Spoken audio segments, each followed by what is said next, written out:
Test টিউবে air আছে and the glass rod is clearly visible inside the test tube. ঠিক আছে, তাই তো?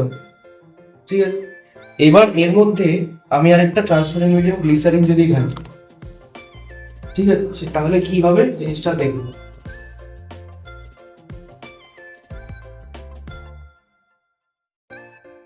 আচ্ছা দেখ, এবার গ্লিসারিনটা কি করেছি এর মধ্যে ঢুকিয়েছি, দেখতে পাচ্ছি? দেখতো কিচ্ছু না স্যার। নাথিং, পুরো এপার এপার ওপার কিন্তু ট্রান্সপারেন্ট পুরো দেখা যাচ্ছে।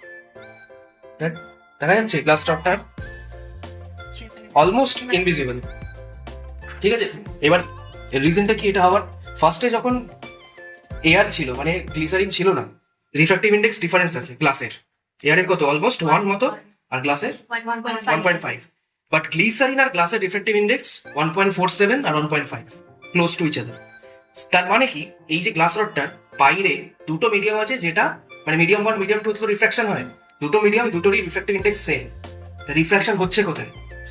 যেটা বলেছিলাম যে এপার ওপার যদি সেম থাকে তাহলে refraction, no refraction, that is why the light's path of deviation is not visible and also the glass rod inside the test tube is not visible. ঠিক আছে, এটা হচ্ছে রিজন।